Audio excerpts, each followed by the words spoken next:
obrigado a todos por participarem desse painel. Esse que é o último painel que nós temos aqui no Congresso desse ano. Lembrando que esse é o painel de Multimedia Storytelling, então falaremos de infografia e conteúdo multimídia. Como mudou um pouquinho a ordem e a grade da programação, tenho certeza de que vocês não estão no lugar errado. Atendendo a pedidos, essa apresentação será feita em inglês. So, thank you so much for coming. We are facing a challenge in here, an everyday challenge. How to make our content more interesting, accessible, and, as a consequence, more relevant to our readers, to the public. The speakers of the session, they may have the answer. I hope you have.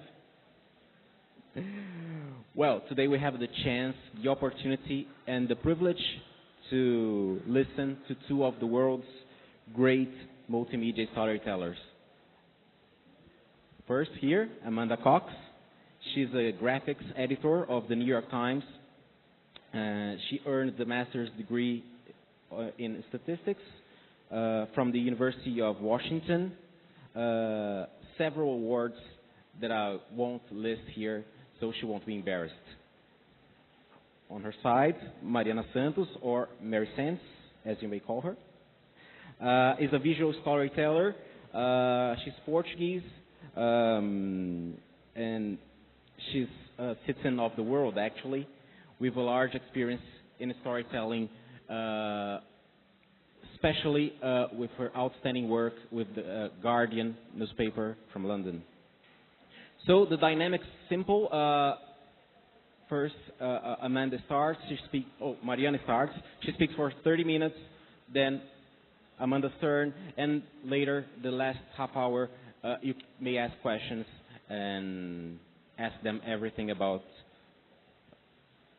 storytelling and multimedia. So, please, Mariana.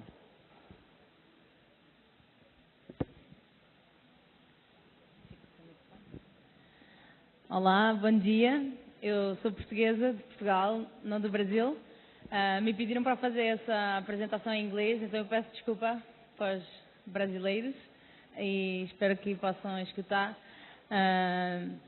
Okay, I'm Mariana Santos. I'm Portuguese from Portugal, not from Brazil, but I feel the same passion with the Brazilian people, and I'm going to give this talk in English as I was asked for, so I'm sorry for the non-English speakers. First of all, I want to say thank you so much for Abraji and for the entire organization. It's a pleasure and an honor to be here. Like, I'm a #1 fan of Amanda, so for me it's like, I'm here with her. It's like a dream. Just being here is really, really a dream. And we share a couple of things. I'm gonna tell you my story then. So this is where I come from. This is where my entire career on journalism started. Differently from Amanda, my background is fine arts. I'm a designer, a communication designer. I started studying sculpture, then I changed to industrial design. I did a bachelor, but then what I liked the most was the infographics of the chairs I made. So I said maybe I'm much more passionate about the communication part. So I moved into communication design. I finished my degree in France in my Erasmus program, which is an exchange program, where I learned that I loved to travel and I loved to meet new cultures. And I never came back to Portugal for the last 9 years. So after France, I went to Berlin. I worked as an animator in a TV station, my main client, my boss was Universal Music Berlin. So I was doing commercials for TV, where we had to tell a story about a certain single or a certain world tour of a musician.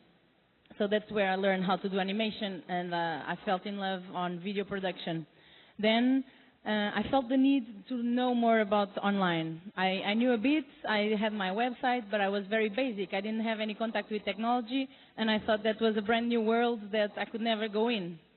But then I went to Stockholm for a master's degree for 2 years, while it's called digital media, where I was full on digital. So it was a more commercial side, or how to sell a product. but from online to offline campaigns, how to tell a story, how to engage users, how to make our customers want to buy our products by telling them the story of our products. And to be honest, I was not absolutely sure that was what I want to do, because I didn't want to sell a product that maybe I didn't like, or I was trying to force someone to like my story. But anyway, the story had to be good, and that was my main goal.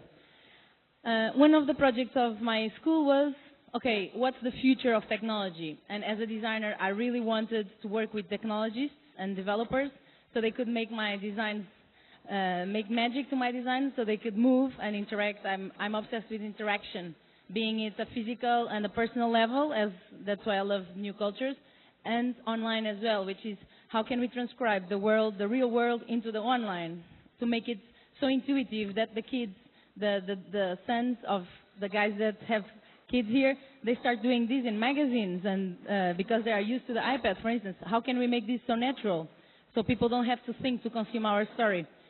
So I went to in the middle of my master, I went to London, and I wanted to interview the entire directors of technology of the main commercial agencies, and at The Guardian, because The Guardian was so good in technology, I wanted to have a chance. I didn't think nobody was going to give me time because they are so busy, but actually they did. And actually, the guy called Igor Clark at the time, he was the tech master, he gave me 3 hours of his time, and I was like, I love The Guardian, tell me everything, I know nothing about technology, is Flash dying was my question. And then he was like, listen, you are so obsessed with The Guardian, why don't you come and work here? And I was like, I can't believe, like, as a Portuguese, I thought I could never go to The Guardian. We underestimate ourselves. We are like the very the south of Europe. Very few people know us because we are the bottom. So people usually go to Spain, they go to France, Germany, etc. But Portugal at the end. So we really have this philosophy of underestimating. But when I was giving this chance, I was like, oh my God, yes we can. So of course I said, when can I start? And then they said, okay, next month we have a project coming up. We need a designer. And I was like, yes. So I took my holidays and I went to London. And this is one of the things which I share with Amanda. Maybe she doesn't know. This is the man who is between me and Amanda. So he's my boss. His name is Alistair Dance. He now left The Guardian and he works at Amanda's team. So he was formerly working at The Guardian as a Flash developer. Then he's such a visionary. He says, I need to form my own team, because he started to develop interactive stuff when we were going out of Flash and trying to do stuff to go to iPad. When Steve Jobs got this thing of not having Flash, we decided we have to start learning other techniques, like how to do HTML interactives. So he was working on a project, and then he was always going to the design team and asked, can you guys do me a design for me to code? And that was very time consuming. So instead of delivering a project in 3 weeks, 4 weeks, he would deliver in 2 months because he was waiting for availability. So it was not very agile. So by the time I got this interview, the boss, who is very friends of Alistair, said, oh, Alistair, don't you need a designer full time? We have this girl, she's like very hysterical to work here. She could work with you. And okay, so I got the interview and I started working with him side by side. And then he told me, okay. I told him, look, I always did commercial. I never worked in a newsroom. He said, yeah, we're going to work this project. You cannot tell about to anyone, not even your mother. And I was like, okay, this must be like this with all the projects in media. And I was like, okay, what's the name of the project? Okay, it's the visualization of the data of the WikiLeaks. And I was like, okay. I called my mom. Mom, I'm working on this project, WikiLeaks. My mom, shut up, you cannot talk about it. And I was like, oh, I thought this was like everything. I couldn't talk, but I thought they were exaggerating. I could tell you. No, shut up. Okay, so for 1 month, I was working in a WikiLeaks database, and Assange going around, and there was some rooms with no entry, super secret. And I thought, oh, these guys in media are obsessed and hysterical with secrecy. But actually, that was a specific case. So Alistair, for me, he's my king. I love him from the heart. After that 1 month project, they invited me to stay, and I ended up staying for the last 3 years. And then it was me and him. So a journalist would come with a project. They would ask, okay, we have this story, we have this data. How can we tell this story? sometimes they would come, okay, we have this story, this is the way we want to tell. And we like the first option better when they open up and give us opportunity to be part of the creative process. So, because we start doing cool projects, and because of bringing interactivity to the project and allowing the users to get access to the data in an interface that they understand and they can interact, it was becoming very successful. So the two of us were not enough for everything. So that's when we built the Guardian Interactive team. So the boss and the visionary, and then myself, and then we start hiring developer, after developer, after developer. And because Alistair was doing the meetings with all the journalists, he was losing lots of time of coding and management and, you know, bureaucracies and meetings after meetings. So we hired Jonathan, who is a journalist that knows how to code in a couple of different languages. So it was very handy because he could at first tell our journalists, you know, I see your point in editorial perspective, but code-wise, what you're asking is not possible, but maybe we can have another option. So it was a very nice conversation, and it's very rare to find a person like Jonathan that is, he came from the Times, and he was so passionate about development. He could code the project himself. He can still code the project himself. So this is our team, the guy in the middle. We call him Grumpy. He was always grumpy, but he was a badass developer. Both him and Alistair worked together in the game industry. They were Monkey Monsters, something like that, Munchy Monsters. It was a project they started when they were young and flush, and they are really good developers. Then next in a gray sweater is Alex Grohl. He developed a project called Miso Soup. And the next one is Robin Batra, one of the most talented interactive developers we have had. Now he's working in Japan. Alex is working in finance. Grumpy is working in the communication industry. Jonathan went to Google Australia. Alistair went to the New York Times, and I'm here. So after this conference, I'm going back to The Guardian and ask them, what next? So because the team evolved and people left, I think actually because of Alistair left to the New York Times, we lost our mentor, our king. So I don't know. This is just sentimental sharing.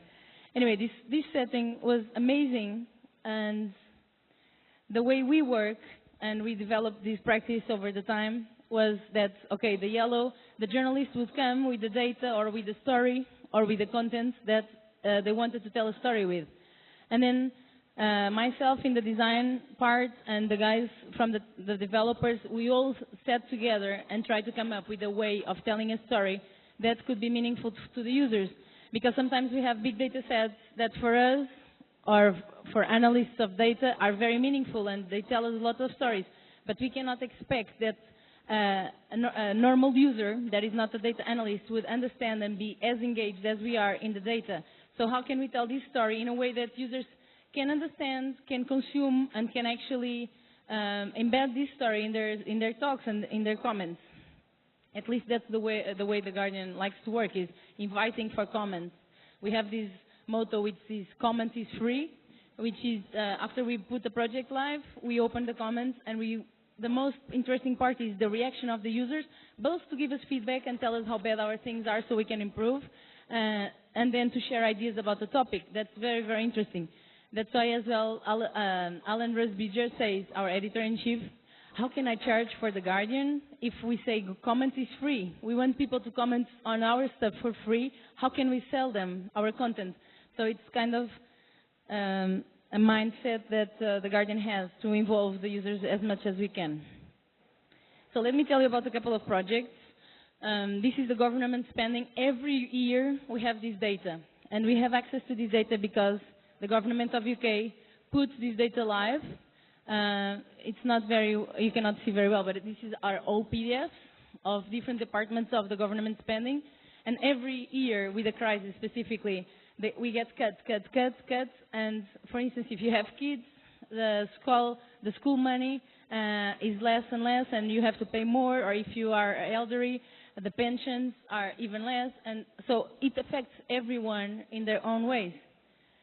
So the thing is, okay, there's tons of material and data in those PDFs. But if we share those with our readers, this is going to be tables of contents, of numbers, of dates, of phrases, etc. That doesn't really tell a story. So the role, I think, of the journalist, and when the question is journalism dying? I think really it's not dying, and it's every day more important, especially that now data is such a source of information. The journalists are the guys that are going to grab this information, filter it, make it clean up, and tell a story with that. Because for some people, numbers don't say a story, but for journalists that are experts in this area, it does. So, and because we still are on print, thank God, we are much, much less on print, and the Guardian thing is digital first, and actually mobile first now. But we still have a print, and I'm so proud of the Guardian print team. This was the way they chose to tell the story of this data of the government spending. So all those PDFs were converted into groups and subgroups. So this would be, the blue would be one group. I think it would be work and pensions. And then the red will be Department of Health. Yeah, so I'm sorry that you cannot see so well. But so we told the story in a visual way with one shot. We call this Atlas of the Government Spending because you can see the whole picture at once. And without further comments, you could get the picture. You could get the sense of how the budget is distributed. Of course, the infographic does not tell you the entire story, all the details, but it invites you to understand the topic. And then if you have more interest in go deep in the budget, in the topic, you can read the story that follows. And okay, here we have pros and cons everywhere. The pro of this is that you can compare all the departments and you can have the overall picture. Actually, the government of UK printed this out and they have this in their office every year so they can see how the budget is distributed. The downside of this is that if you want to go deep in a certain topic or in a certain department, you can't, because what you see is what you get and we have limited amount of space. But that's when being able to play with print and digital comes very handy, because digital offers you opportunities that print doesn't. Okay, so this was our version to exactly the same concept with exactly the same data to the project I just showed you with the balls in the atlas. So coming from the same data, using the same colors, separated in the same way in departments, you can explore the departments you are most interested in. So this is like digital giving hands to print to tell a story in a more abrangent way as you can. Okay, the downside of this one project is that you lost the whole picture. So, okay, we cannot have all the time the best things of everything. And then, okay, every year this is the same story, and situations get worse every year. So we try to use everything we learn, and with the background of Alistair, of gamification, and with this concept of gamification nowadays, and with the online, our user, and at The Guardian is like, this is core. The user is our main character in our story. So we want to build a story around our user, because the users have so many sources to find information. They have their own timeline they manage, they have Twitter, they have all these different blogs about specific, on the topics they want. So how can we make something that is meaningful for them so they choose us instead of the others? So one thing we try to use, and we explore a lot, it doesn't mean that we always succeed, and we actually are given space to fail, which I'm so happy for. So gamification is like you bring your user and you build a story around the user. So based on the thing, like comments were like, this Osborne, he's such a bad president, he cuts the budget so badly, he's making our lives so hard. So the plan was, okay, what if we make our users become the presidents for an interactive experience? So it would be exactly the same. This is the same data that the government gives us, the same colors, divided by the same sub-departments. So the user would come to the budget and they would pick the topic that they want to cut, and they would have access to the subcategories. And by doing this, they would understand exactly how the budget is divided. And then, okay, if you think you don't need money for work and pensions, you go to work and pensions and you cut whatever you want. And it's exactly the same process as the president will have to cut the budget. Of course, very limited and very shrinked to a a 1-minute experience. But anyway, the goal was to reach 49 billion, and actually we cut much more. And then because we want people to talk about this, we allow them to put their name and share their own business cut. And so this project was very much shared on Facebook, and look how I would cut the budget, this is how Osborne should learn, etc. So using gamification, trying to involve our user in the stories. A story that can actually be very, very boring and very dense on data can actually be fun. Okay, this is another topic that in many conferences I listen so much about this. Like, again, is journalism dying because everybody has access to the words? Actually, having access and opening up all the channels does not mean that all the information shared will be truth. And actually, people get very excited, and a non-journalist will not have the same attitude as you guys have on, okay, I'm going to post stuff that I'm sure, I confirm my fonts, they are truth, or for what I believe they are truth, etc. People just want to say whatever they want. So 2 years ago, I was working in the office, and suddenly, for the first time, I listened very out loud, the loudspeakers, a voice saying, everybody, attention, attention, go home as soon as you can, leave everything, be careful, the rioters are on the street, they are putting fire on houses, on cars, maybe your house is on fire, check it out. And of course, everybody was like, whoa. I am from Portugal. In Portugal, we don't have, we are very peaceful. So for me, it was like, oh my God, I'm going to die or something. I have not my family here. I want to call my daddy and ask what should I do. I arrived home and I took a leg of a table from IKEA, and I was like, I need to be armed. I was very afraid. And where to get the information? Like in this moment, the Guardian was not able to. Okay, we were trying to give as much information as he could, but most of the information came from Twitter and social networks. And Paul Lewis was trying to. Paul Lewis, I think he was here not last year. He was trying to or 2 years ago. He wanted to be here, I know.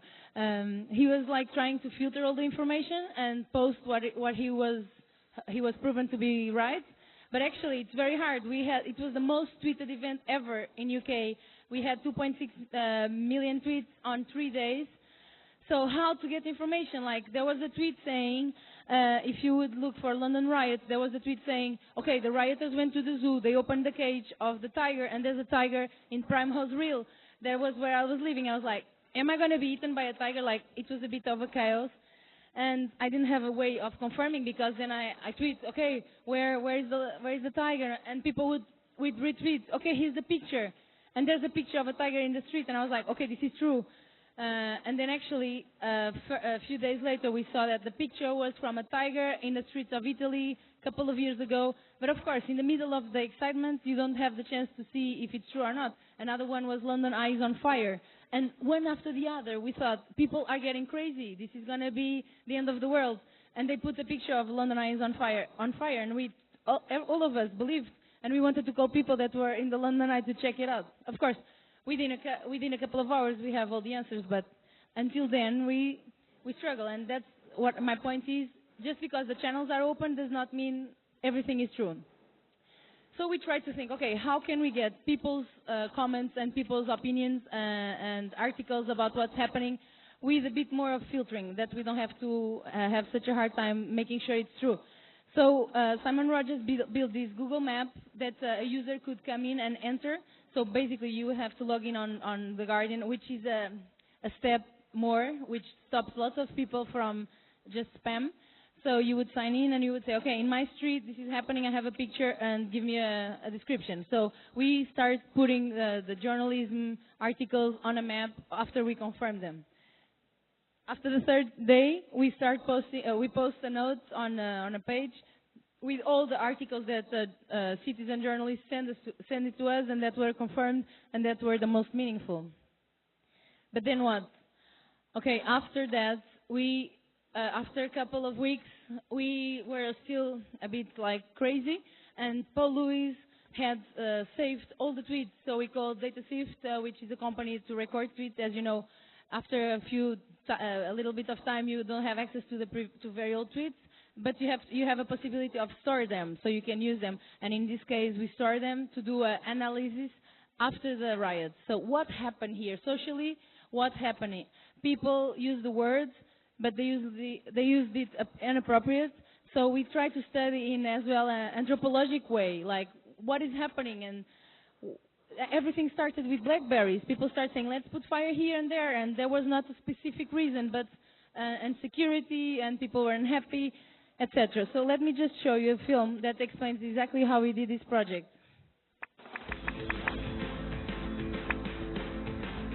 Can you put a bit louder the sound, please? The England riots were the worst bout of civil unrest in a generation. Thousands of people took to the streets in towns and cities. The fires, looting, and clashes with police gave the impression of a country at war with itself. One big tenet of this project was to look at social media, and particularly Twitter. We wanted to ask the question, how was Twitter used during the riots? The riots were arguably the most tweeted event in the UK at that point. Many people had experienced the riots through a lens of Twitter. Our challenge was to find a way to show the birth and death of rumours on Twitter. In other words, to give a sense of how misinformation corrects itself in an open, unregulated forum such as Twitter. The result is one of the most ambitious pieces we have ever built, both in terms of data analysis and dynamic graphics. Our source material was a corpus of 2.6 million tweets provided by Twitter, which related to the riots by virtue of a series of hashtags. We identified 7 key rumours, ranging from the frivolous, that army tanks had been deployed in the City of London, to the more sobering, that the Tottenham riots began with the police beating a 16-year-old girl. The key inspiration was actually fluorescent microscopy, which is a scientific method that helps us to understand cellular phenomenon, puts things under a microscope, colours them either red or green to show you how they change over time. We decided to show tweets as circles grouped into larger circles. Each larger circle contained a set of tweets that were all retweets of a given tweet, effectively votes in favour of or against a particular rumour. The sizes of the circles varied according to how many followers the author had. With help from an interdisciplinary team of researchers at the universities of Manchester, St Andrews and Leicester, we distilled the overall corpus down to a series of subsets related to each rumour. One of the technical challenges that we had to overcome was to analyse the relationships between different tweets, which ones were retweets of earlier ones. And that involves a number of different comparisons to be made between these tweets. Because it's 2.5 million, that is quite a significant number. Each tweet was then independently coded by 3 sociology PhD students in order to establish whether it supported, opposed, queried or commented on a rumour. The animated graphics are produced using web standards, which means they work across many devices in multiple browsers. A graph of tweet volume over time, for instance, is drawn in SVG or VML, depending on browser capability. Finally, the life of each rumour is accompanied by a series of editorially curated panels, which add context to what might otherwise be an abstract journey. Last year I was given the opportunity to assemble a small team of designers, developers and journalists to build or produce interactive news content. This project was really the perfect chance to put those skills together to find stories in complex data and to turn all that around on news deadlines. Basically, we worked with academics to try to develop an algorithm that would say how tweets relate between themselves. Like, if you tell me the London riots, the rioters went to the zoo and they opened the cage, and if I reply to your tweet, yeah, right, it seems that I'm saying yes and right, which are 2 positive words. Maybe the algorithm will think I agree with you, but actually I'm being ironic, yeah, right. So the algorithm could not feel the irony and the human language, so it failed totally. And it was very hard to make the algorithm work with the human language, so at the end they had to code everything by hand. But we learned, so this is the kind of things we learn by failing. Okay, I'm just trying to go a bit faster. I get very excited.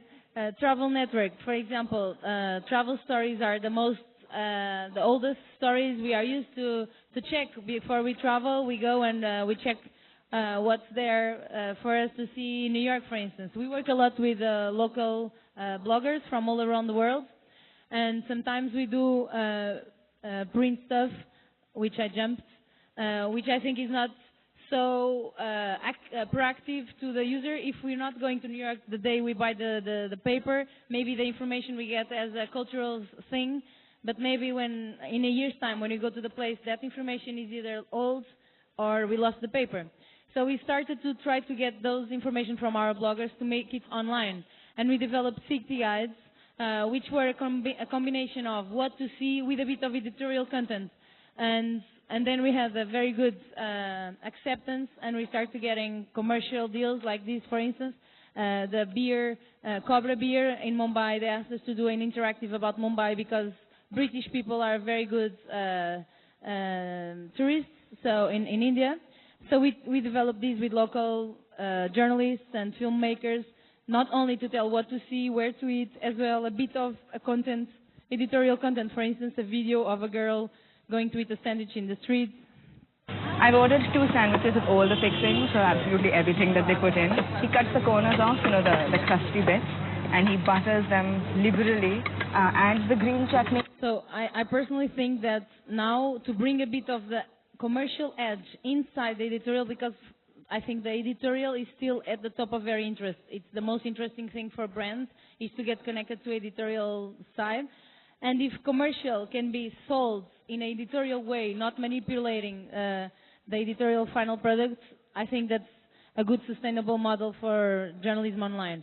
And of course, then we had the Olympics, and we developed the same guides for mobile, picking the top 10 things where you can eat, where you can sleep, and actually because our audience might be people, young people that don't have so much money and love sports, so 10 places to eat cheap, 10 places to sleep cheap, because London is quite expensive. So we try to tailor the experience to our users, and on mobile we tell 1/10 of the story, and then, okay, we give you 10. That was an editorial selection. And if you want more, you go to the desktop version. I'm going to jump this project just because I think I'm running out of time. In the Olympics, we had a big opportunity to shine, and The Guardian wants to be seen as a global newspaper. So when the Olympics come to our city, this is the time to make something meaningful. So this was the first project, actually my first project ever, and this was the first animation The Guardian published. This was made 2 years before the Olympics. And when I finished and I gave this to our executive editor, he said, you know what, we never published an animation like this. Maybe our users are going to hate it. I cannot take the risk of publishing an animation. And then the New York Times started publishing animations. And the boss was like, okay, let's put the animation and start doing more. And can you do once per week? I was like, whoa. So it's hard sometimes in a big company to break things that they are used to. So, but then animations were a really good source of first touch base with the topic, maybe like a sneak preview or a teaser, and then inviting you, okay, this is the topic, this is the overall point, and if you want to know more, read the article or check our interactive. Then this was one of the projects. Then we did, in collaboration with the graphics team, they were learning how to use 3D software. So that's why the map of the village, of Olympic Village, is not so developed. It's a bit like a sketch. But you can see how the buildings look like, and then put together with a photographer that would do a 360 of the entire platform or building. You as a user could go inside the building and check what's happening inside, even if you couldn't visit London. This was, for me, one of our best projects during the Olympics. It's called The Second Screen. It was made for tablets, and it was, okay, imagine, the BBC has all the rights for video, and we want to tell the story of the Olympics real time now and make the user feel that they are there. But we don't have access to video, so how are we going to do this? Okay, we're going to do this with everything except video. So we have pictures. The Guardian is very strong in pictures. We have tweets, Guardian articles, table of medals. So we built these 4 months before, and during the Olympics it was being fed by the journalists, the tweeters, etc. So all the platform was made and bugs-free, so information could just come in real time and people could access in real time while they're working. Then, of course, following up a bit of the gamification concept, we did a game of the Olympics where our users were athletes. So to do the data visualization of all the champions of all years from the 19s, maybe if you are a runner and if you run often, maybe you are faster than a winner of the Olympics 100 years ago because body developed, as the New York Times project showed the evolution. So we tried to make this a bit fun and make 8-bit games where you are like the Super Mario and you compete against other other champions. You could pick your modality. We chose 4.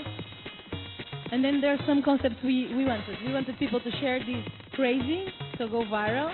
We want people to have fun and have access to information, but in a funny form. So you would compete against the champions of this modality on the previous years. So according to the time you put, you would do better or worse. And then this is very funny because then we had the thing that you could click X and Y to go faster. So it's like superpowers on the top left. And then we wanted this to go viral. So we had this funny button which is unlock the animals, which you could run against a unicorn, or in the case of swimming, maybe you could swim against Jesus, and Jesus would walk backwards in the water, and that was my favorite. Here you go with the horse and with the tiger. Okay, the horse wins. Anyway, the speeds of these animals were took by the biology department, so it's real times.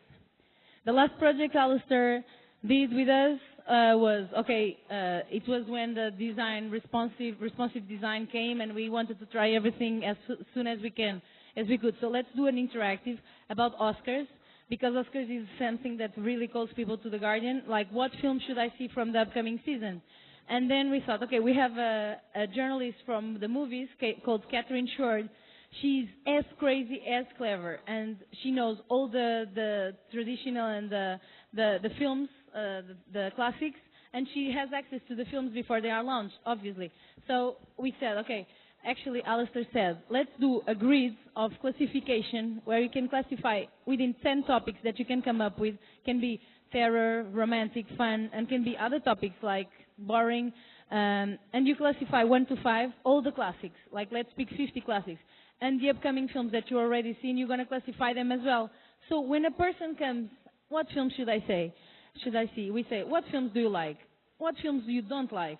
So we get the profile, and we can say, actually, this season you should see this, and you shouldn't see some other films.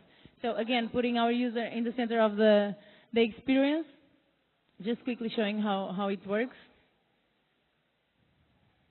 Okay, so it was like a magazine layout. So if you shrink the screen, it would adapt until it goes to a mobile, and it's just one column, full vertical. And if you have a very huge screen, you can have tons of horizontal lines. So I'm picking the films I hate by choosing the rubbish bin, and by films I love with the hearts. And on the top, I'm filling up the 5 top and 5 worst, and then I have the option, show me the movies. And according to my selection, these are the 3 first movies, the ones I want to see, and then the rubbish are the ones I shouldn't see. And actually, by opening the comments, people start saying, why shouldn't I see this? I'm going to see the ones you told me not to see. And they would start by the films we said they wouldn't like, which was fun, actually. Okay, Guardian is open journalism. This was a movie we did for Alan Rusbridger. Usually, a film takes me from a week to 2 weeks if I work by myself. This one took 2 days because it was for our editor-in-chief. Everybody stopped what they're doing because he wanted to tell in their conferences, what does he mean by saying Guardian is open? How do you think about journalism? Readers used to be treated like a passive audience. Media proprietors had a monopoly over news. Their journalists interpreted the world. They decided what the story was. And then they distributed the news to their grateful readership. The internet has changed all that. Now the audience can give their version of the story too. They can witness, record, and share what is happening around them. Suddenly, the stage is a lot more crowded. So how has this changed the way we see the world? We still think of news in a similar way. Important, unexpected things that happen, like a boat sinking. Previously, you could only find out what had happened through journalists. For those with the power to create news, the only competition was other journalists. But now there are lots of people who can help tell a story. They could be passengers, witnesses, weather forecasters, engineers with the knowledge of the mechanics of boats. Newspapers are not the only investigators. Bloggers do it too. In this changing environment, why compete when you can collaborate? We see the future as reaching out to people who can make our journalism richer, We want readers to have the power to correct and improve our stories. Journalists are used to telling readers what they know. Take Joris. We've asked him to write about the banking sector. That's a difficult assignment. Previously, Joris would have had limited routes to the information he needs. He could try the front door, calling banks and asking them for interviews. He could develop contacts in banking, make friends. He could think imaginatively to get the information he needs.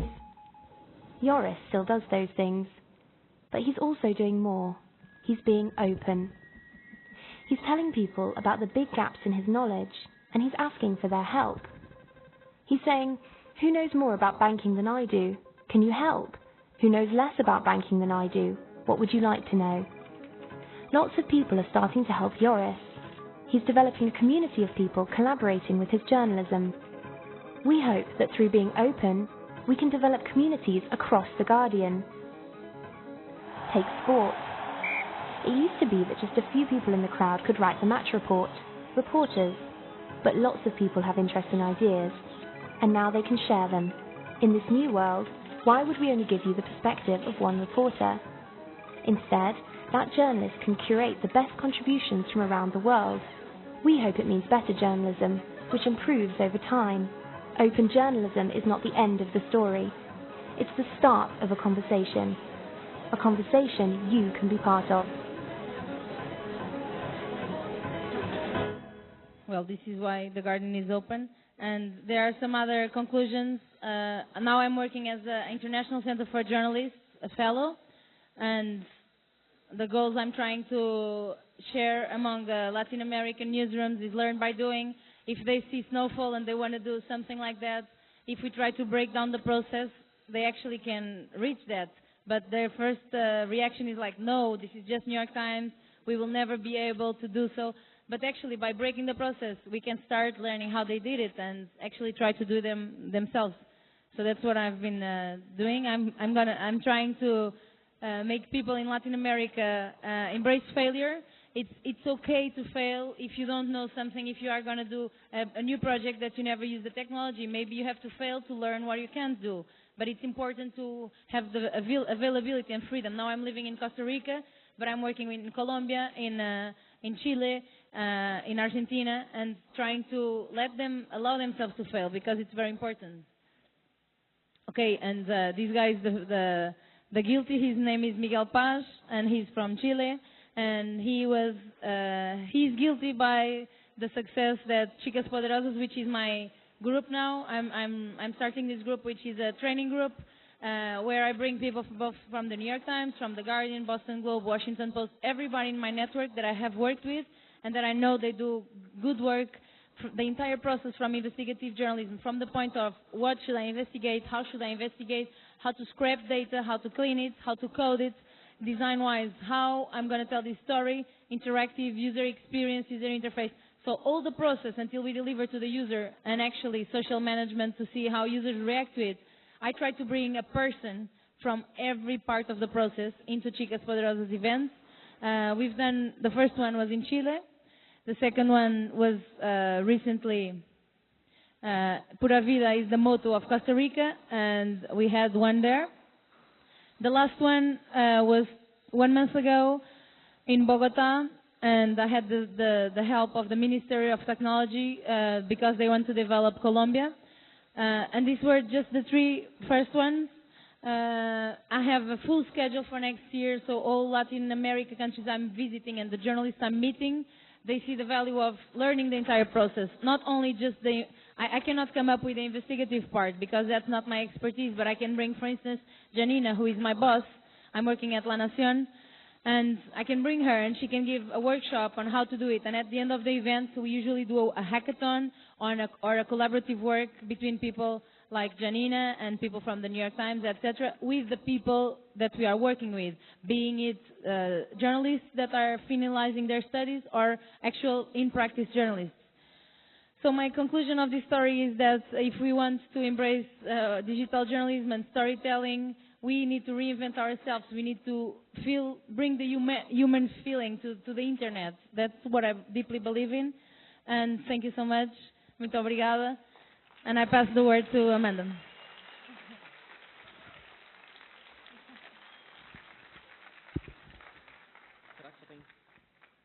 Amanda.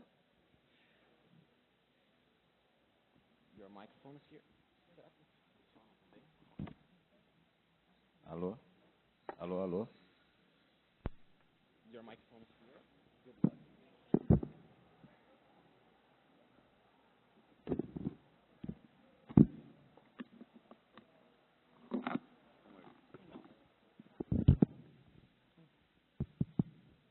While you're not ready, I will ask some questions to Mariana. First of all, is it harder than it looks, or it's simpler than it looks? I think it's simpler than it looks. For me, if I look at this, I thought I would never be able to do this. But actually, having a team, and this is the thing, I don't work by myself. If I would be by myself, I wouldn't be here at all. I would still be doing my sketches. I work, and I have the chance in my life to have worked with very, very talented people. And if everybody brings their best expertise, we help each other. Maybe Alistair wouldn't know so much things about design and animation, but then I can bring that part, and he can bring his expertise in terms of technology. And a journalist can come with a very good angle in a story. So together we can actually build something great. And I'm 200% apologist on teamwork from day one. And not only, okay, the journalist is developing a story, and at the end, oh, actually, I need to do something online. Can you make me a nice-looking infographic? I think that's not the way it works. It should be from the very first day. And that's what I'm trying to do at Nacion. Because usually, they do the thing for prints, and at the end, they say, actually, I need to do something for online. Let me ask the guys to do me a nice design. But it's not the same outcome. And how do you deal with the briefing, the description of the job? Because, okay, I was thinking about doing something online, and people say that 1 month later to you.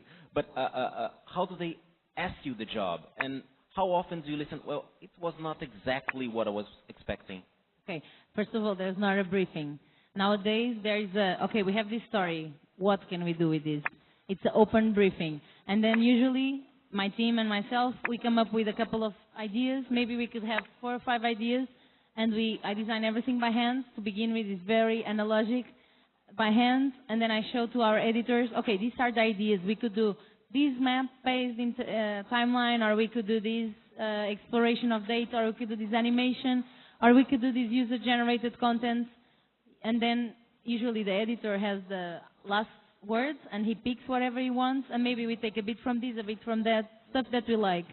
Not always the end result is as we expect. Sometimes it's better than we expect, but the briefing is very open, because the tradition, like journalists, at least at The Guardian, are being trained to understand that the earlier they involve the creative process, the best for the project, because we have the time to choose where we want to go with it.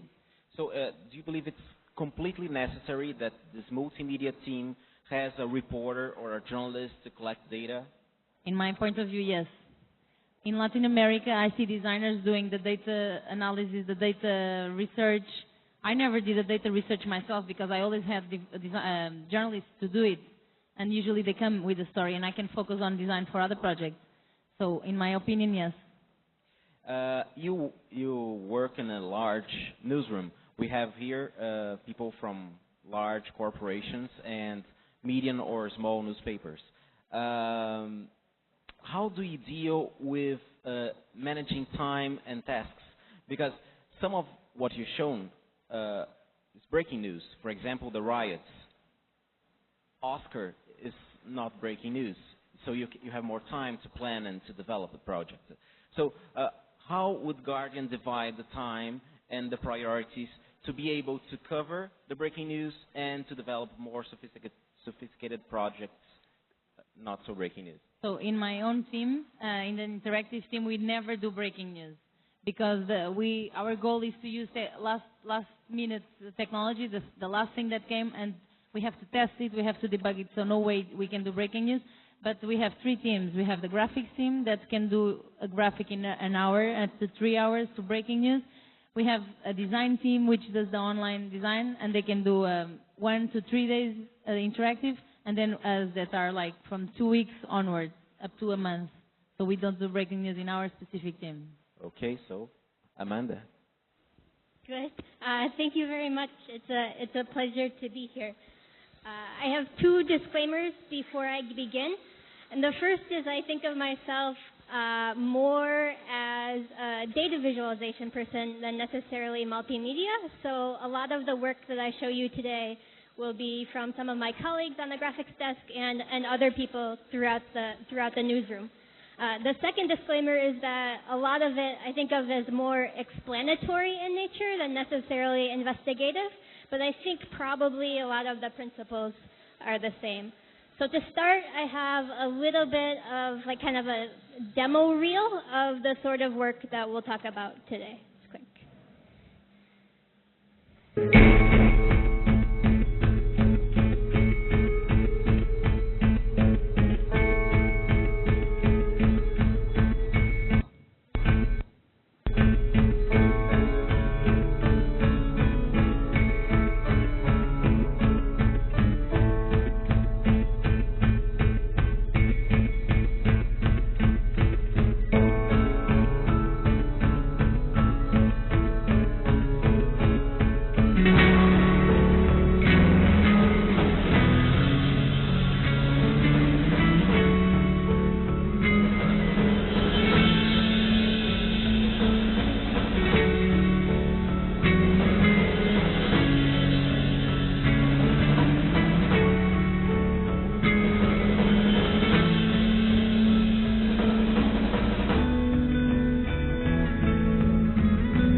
So that's a small sample of what we mean when we say like multimedia or graphics at the New York Times. But obviously it's too fast to actually learn anything from, so let's see if we can't step through some of the projects that we just saw in a little bit of a slower way. I think one of the points of multimedia is to show your readers or to take them places that they couldn't otherwise go. So I think this is an example of that, where it's a project about Syrian refugees, and there's panels inside the refugee camps about what it means to be a refugee in Syria. This family happens to live in Lebanon right now, and here's what it looks like outside their house. So instead of saying, they line their mattresses up against the wall during the day, I can just show it to you. And I think some of the nice thing about the panel is it doesn't feel like I'm cheating, right? Like I just haven't taken the one photograph that's the cutest angle or whatever. You can really like sort of take yourself there.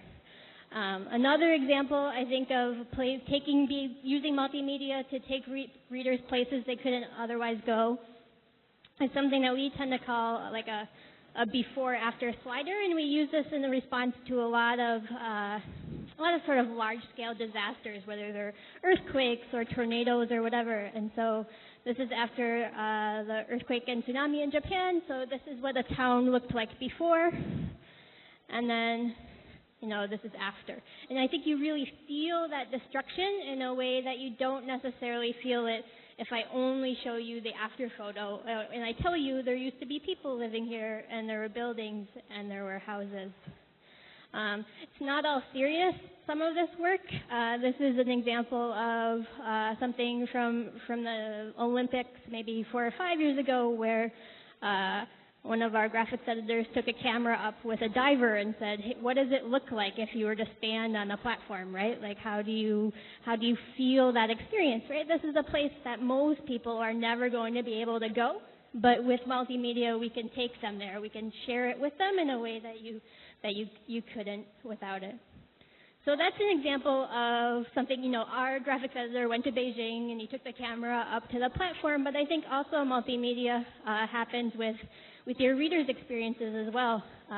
This is a very old project, but it's still one of my favorites, where the Times asked people to send in their photographs of where they were when Barack Obama, his first inauguration day, what was going on. And one of my favorite ones is this guy right here, which is not really even a very good photo.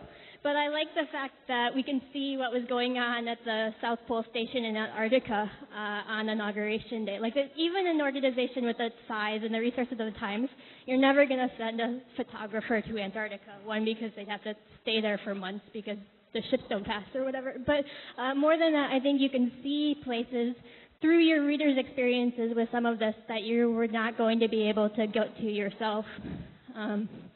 Probably a project that has more significance but is still sort of similar in some ways is something that my colleagues on the foreign desk have been working on for months now, where essentially they've just been annotating YouTube videos and other types of media, whatever, it's just a video, about like how do I understand this video that the rebels posted, or and how do I know what's going on. But I think the really interesting part in some ways about this project is the section about like what we don't know, right? Like I think it's a very interesting step to say, in addition to what we do know about, you know, if you could see this video, it's a video of, you know, firefighters battling a flame after a car bomb explodes at a mosque.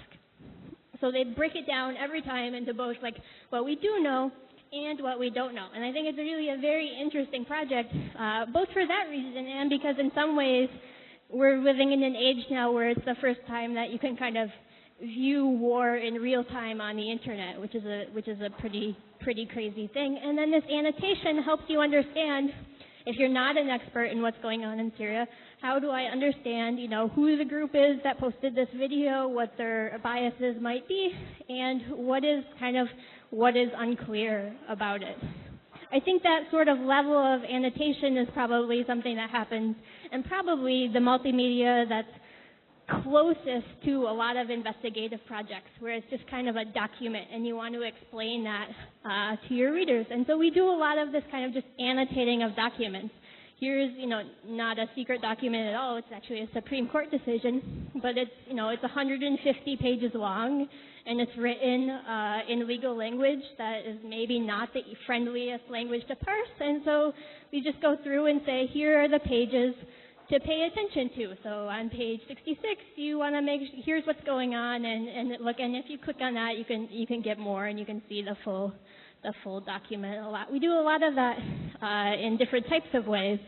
So here's an example of an important speech from the man who will probably, it's almost certain to be the next mayor of New York City, and this is one of a speech he gave recently. And so the reporter just goes through and says, like, hey, these are the parts of this speech that you might want to pay attention to. So at some point he mentions Bill Clinton. He used to work for Bill Clinton. And the quick read through that, it says like, oh, a little name dropping never hurts. But then the reporter's analysis on top of that says, you know, he's really trying to signal that he's maybe less to the left that you think, that he's more moderate. He's a moderate kind of politician. He's not going to do some crazy thing. So it's a little bit, you know, nuance that you might not catch if you weren't reporting on a mayor's race every single day. And that happens with photos too. This is an example of just an annotated photo that a couple of my colleagues made about, we don't read Portuguese, so what are the signs in the Brazilian protests? Like, what are these people actually protesting about? What are they mad about? In this language that even if we could read Portuguese, probably we don't know enough to understand what it actually means. Like GIJC13 or however you pronounce that doesn't mean anything to me, even if I could read the sign. And this, I think, is a good project because this is an example of a project that I think they started it once they had the photo around 5 o'clock at night and finished at 8 o'clock. So it's very quick. It's multimedia sort of on the speed of news.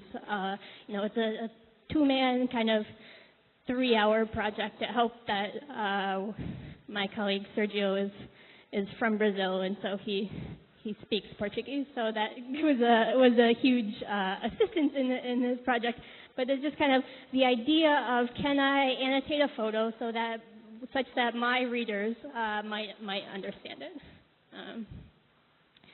Same thing sometimes happens with video, like can we annotate a video? This is sort of a silly project about what do people who are specialists in body language think that, you know, Barack Obama means when he uses some of these things. So he waves a ball a lot, and I don't know if we have sound or not. Real, achievable plans that will lead to new jobs, more opportunity, to stop the spread of nuclear weapons. We've reasserted our power across the Pacific and stood up to China on behalf of our down in Tampa at the Republican convention. We're more than happy to talk about everything they think is wrong with America. So this woman who's analyzing this, she claims that the waving a ball movement means he wants to pass along, or he's trying to pass along a belief that he wants the viewer to embrace. I think that sounds like a lot of gobbledygook, but it's still the idea that, you know, he uses this gesture over and over and over and over and over again is sort of an interesting use of multimedia. I think one other example of multimedia, or one of the other things you're doing by using multimedia, is just taking people inside a moment. This is a project from a couple years ago on the 10th anniversary of September 11th, and it's essentially just a transcript viewer of the transcripts of what was going on as people tried to understand what was happening that day. So here's an example of... Hey, can you look out your window right now? Yeah. Can you see a guy at about 4,000 feet, about 5 east of the airport right now? Looks like he's... Yeah, I see him. You see a guy, look, is he descending for the building also? He's descending really quick, too, yeah. Well, that's 2,500 feet now. He just dropped 800 feet in like one sweep. That's another situation. I don't think we can hear that very well. And if my screen were bigger, you can see off to the side, the part I think is really chilling is, you know, to watch the planes play out as these people kind of figure out what's going on. And this is a story without any real suspense. You know how it ends, right? It ends terribly. But at the same time, like seeing these different things happen in real time together, I think helps you understand kind of that uncertainty and in a way that you otherwise wouldn't. Here's another example of kind of a more audio-driven project, which is also to just bring you inside a moment. Earlier this year, a few months ago, there were bombs placed at the finish line of the Boston Marathon, which is probably the premier marathon in America. And so our sports desk, they had gathered this photo essentially that comes off of television and tried to find as many people as they could in the photo to listen to their stories. Here's an example of one of them. Down low enough that she was sheltered from the actual scene of what was unfolding in front of her, and she was thinking that big noise was part of the celebration for her finishing the marathon. And the fact that she never saw the carnage, and we've been able to keep that from her. She hasn't seen the media reports and things. So for Kayla, you know, with all of this horror, she still has that picture of a beautiful day, a beautiful event, and that people in this world are kind and caring and supported her from Hopkinton to Boston. So I don't know if you could hear that. That woman was explaining how her daughter in the wheelchair didn't understand what was happening in the explosion, and so she still had a memory of it being a wonderful day. But I think the spatial stuff really helps in some ways in that putting people in context with each other. For example, this man who's watching in the stands with his children, he's watching his wife, who's this woman, finish, and they talk about sort of the chaos of after finding each other and not knowing what's going on after the explosion happens right over here. So it's just taking you kind of inside a moment, making you understand kind of what happened at news and how different people experienced it. And I think this is an interesting project in part because of how it was reported. It was reported with a lot of different directions. So it was reported through just traditional reporting, people asking like, who's the first responder captain, who would know who these, people in the yellow jackets are, just boots on the ground, people asking. It was also reported through social media. Our social media team put a photo up and said, do you know any of these people? Can you help us identify them? And it was also reported through data. We had the records of when people finished the marathon, so we knew approximately who would be among this group of people to reach out to. And so I think all of those three strands working together is a good example, particularly when you're on news. Some of these people are foreign. They're going to leave tomorrow. We need to talk to them today if we're going to talk to them. One more example of kind of just how multimedia makes you feel things that you might otherwise not feel or not kind of grasp statistics in the same way. This is a project that we made recently, a few months ago. The mayor of New York City, Mike Bloomberg, he served his third term, so he can't run anymore. And so looking back at what his legacy is as a mayor of New York City. And so we say, a lot of new buildings were constructed, and you see those in red. This is what downtown looked like 10 years ago. Here's what it looks like now. That one's not so effective. But then from there, we say, here are all of the areas that the mayor rezoned over the last 10 years. He had a big rezoning push. He wants to fit another 1 million people into the city by decades from now. But I think seeing it, particularly if you are familiar with the city, if this is your city, if these buildings mean something to you other than shapes, seeing these giant swaths of areas that are rezoned is powerful in a way that it wouldn't if I just said Mike Bloomberg rezoned 37% of the city. Right? You feel that 37% in a way that you wouldn't if I just told you that it had happened. Sometimes multimedia is just kind of fun too, in the same sense of feeling an experience. This is more a cultural story, and it's a story about a Picasso painting where they found another painting beneath the original one. And so essentially, particularly if you're on an iPad or a touch device, you can kind of, unveil it for yourself, and you see the man beneath the woman. This is sort of not so much, it's not a serious investigative project, but the idea that you can feel an experience in a way that you maybe couldn't otherwise, I think, is something that runs throughout a ton of multimedia. Same idea with a climate change project. This is about a model of where might areas be flooded in maybe 100 years if these people's model is correct. But for me, I don't really care about Charleston, South Carolina. It's fine for me if it floods, right? But I live in New York City, so I'm really concerned maybe more about what's going to happen, what happened in New York City. And I think that's something that also happens in a lot of multimedia.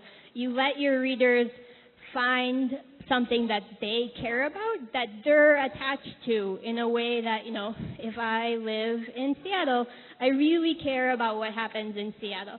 And that's one of the good things about multimedia is you don't just have to tell one story at a time. You can tell stories that, people care about maybe more than you because they live there, or they send their kids to school there, or their grandmother is going to see a doctor, and that's her doctor. That was kind of letting people attach the results, the data to their personal experience is something that I think happens when it scales. And we've done that with, I think, many of the projects that are kind of more typical investigative projects. So this is one about just standardizing data about where water polluters are, what companies have been fined for polluting water. So maybe I don't care about Arizona, maybe I care about New York again. Just let me look up, let me see what it is that I care about.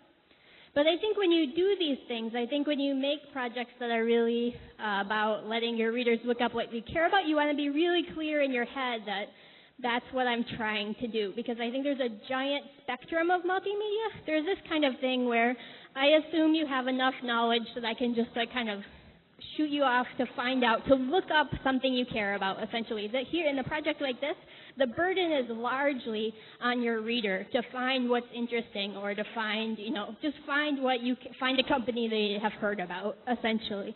And I think at the other end of multimedia, there's also a very useful spectrum for just pure explanatory stuff.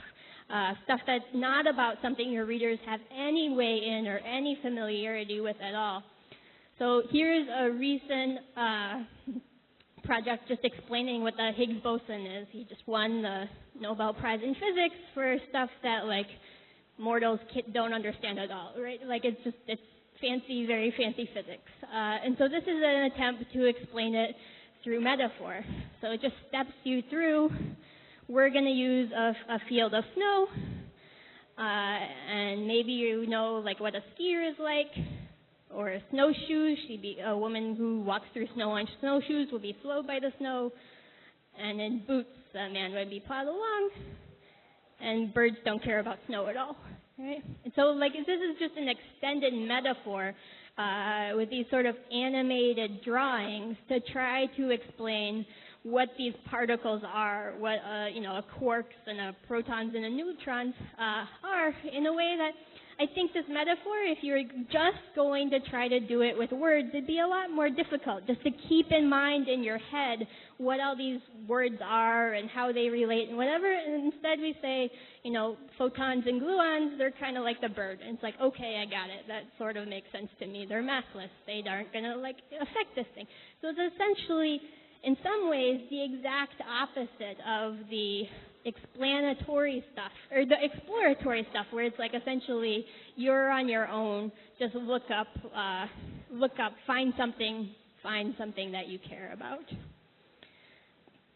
So my last set of 2 or 3 more examples is a set of examples that I think illustrates kind of what I would consider to be the clearest trend, at least of what's going on in this sort of multimedia data visualization stuff in the United States right now, which is a trend of integration is the wrong word, but it's kind of like integration. And what that means really is that instead of having, you have all your elements for your story, so you have your story, and then you have a slideshow, and maybe you have a graphic, and maybe you have a database.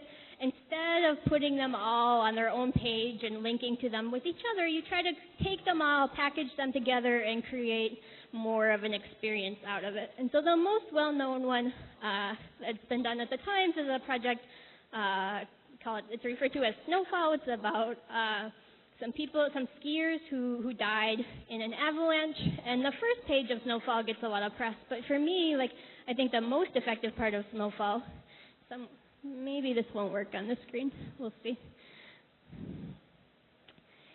Yeah, you'll trust me on this. So if our screen resolutions were not fighting each other, what's happening is as you read the story over to the left, the path these skiers took down the mountain they animate down as you read the story. So you read about this guy named Castillo, and it shows you the path they took, and it was really it's really kind of blended together, this narrative. So it helps again to instead of you forcing to imagine it or forcing to keep in your head the spatial relations of these people, why don't I just show it to you? But more than just showing it to you, why don't I show it to you at the point you really care about it, which is that point in the narrative. It's not some separate point, or it's not somewhere else. Here's another sort of example of integration. This is a story about the Silk Road and what it's like to travel it by train right now. And so, again, I might run into trouble with our differing resolutions, but essentially the photos on this story are linked to the map. So when I tell you, this is what the border of China and Kazakhstan looks like right now, or this is what the train station, there's some signs that are kind of remnant of the Soviet era or whatever. I show you, if our screen was a little bigger, I show you exactly where that is in a spatial location. Similar idea. This is a project that just launched this morning, actually, about the place in Russia between St. Petersburg and Moscow. Like if you were to travel that distance, what would you see? And so, the map is right there, right when you're starting to think about it. And then, it's interesting.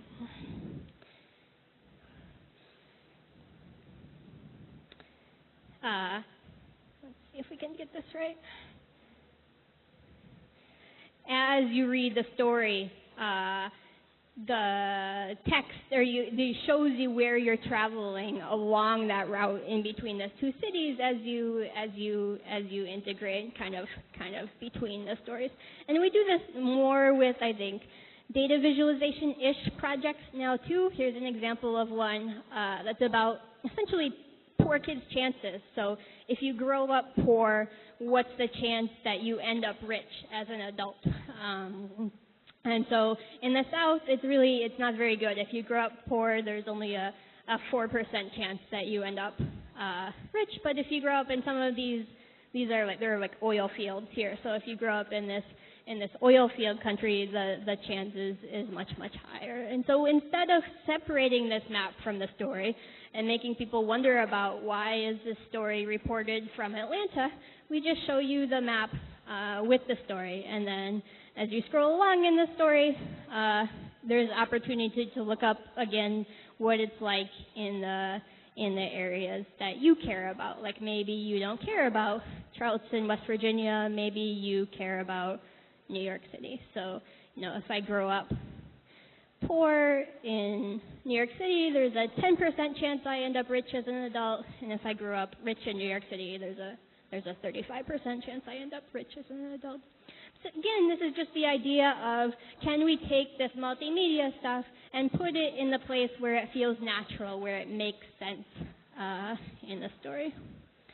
So to conclude, if you want more, probably more examples of New York Times graphics than you ever wanted in your life, but if you want more still, this is a good resource of last year, some of our highlights, 2012 Year in Graphics, New York Times. You can Google it without trouble. And if you want more recent examples, our current work, the work that was being published this morning, the best place is probably our Twitter account, which is NYT Graphics. Thank you.